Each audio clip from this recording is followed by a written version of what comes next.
ಬಟಾಟೆ ಈ ಪದ ಯಾವ ಭಾಷೆಯಿಂದ ಕನ್ನಡಕ್ಕೆ ಬಂದಿದೆ? ಬಟಾಟೆ ಈ ಪದ ಪೋರ್ಚುಗೀಸ್ ಭಾಷೆಯಿಂದ ಕನ್ನಡಕ್ಕೆ ಬಂದಿದೆ. ಗುಂಪಿಗೆ ಸೇರದ ಪದವನ್ನು ತೆಗೆಯಿರಿ. ನೆಲ ಗುಂಪಿಗೆ ಸೇರದ ಪದವಾಗಿದೆ. ಅರ್ಜಿ ಈ ಪದದ ಯಾವ ಭಾಷೆಯಿಂದ ಕನ್ನಡಕ್ಕೆ ಬಂದಿದೆ?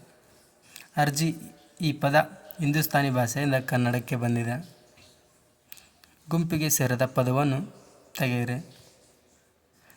ರೈತ ಇದು ಗುಂಪಿಗೆ ಸೇರದ ಪದ. ಮೇಜು ಪದವು ಯಾವ ಭಾಷೆಯಿಂದ ಕನ್ನಡಕ್ಕೆ ಬಂದಿದೆ? ಮೇಜು ಪದವು ಪೋರ್ಚುಗೀಸ್ ಭಾಷೆಯಿಂದ ಕನ್ನಡಕ್ಕೆ ಬಂದಿದೆ. ಗುಂಪಿಗೆ ಸೇರದ ಪದವನ್ನು ತೆಗೆಯಿರಿ. ಚೆನ್ನಾಗಿ ಇದು ಗುಂಪಿಗೆ ಸೇರದ ಪದ. ಇವುಗಳಲ್ಲಿ ಪಾರ್ಸಿ ಭಾಷೆಯಿಂದ ಬಂದಿರುವ ಪದ ಯಾವುದು? ಚಪಾತಿ ಇದು ಪಾರ್ಸಿ ಭಾಷೆಯಿಂದ ಕನ್ನಡಕ್ಕೆ ಬಂದಿದೆ. ಇದರಲ್ಲಿ ಗುಂಪಿಗೆ ಸೇರದ ಪದವನ್ನು ತೆಗೆಯಿರಿ. ಉತ್ತರ ಇದು ಗುಂಪಿಗೆ ಸೇರದ ಪದ. ದರ್ಬಾರು ಈ ಪದ ಯಾವ ಭಾಷೆಯಿಂದ ಕನ್ನಡಕ್ಕೆ ಬಂದಿದೆ? ದರ್ಬಾರು ಹಿಂದೂಸ್ತಾನಿ ಭಾಷೆಯಿಂದ ಕನ್ನಡಕ್ಕೆ ಬಂದಿದೆ. ದವಾಖಾನೆ ಈ ಪದ ಯಾವ ಭಾಷೆಯಿಂದ ಕನ್ನಡಕ್ಕೆ ಬಂದಿದೆ? ದವಾಖಾನೆ ಹಿಂದೂಸ್ತಾನಿ ಭಾಷೆಯಿಂದ ಕನ್ನಡಕ್ಕೆ ಬಂದಿದೆ.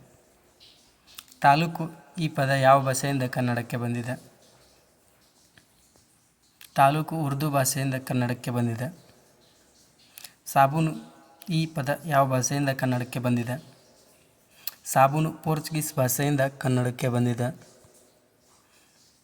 ಗುಂಪಿಗೆ ಸೇರದ ಪದವನ್ನು ತೆಗೆಯಿರಿ. ಹೋಟೆಲ್ ಇದು ಗುಂಪಿಗೆ ಸೇರದ ಪದ. ತಂಬಾಕು ಯಾವ ಭಾಷೆಯಿಂದ ಕನ್ನಡಕ್ಕೆ ಬಂದಿದೆ? ತಂಬಾಕು ಪೋರ್ಚುಗೀಸ್ ಭಾಷೆಯಿಂದ ಬಂದಿದೆ. ಗುಮಾಸ್ತ ಯಾವ ಭಾಷೆಯಿಂದ ಬಂದಿದೆ? ಗುಮಾಸ್ತ ಪಾರ್ಸಿ ಭಾಷೆಯಿಂದ ಬಂದಿದೆ.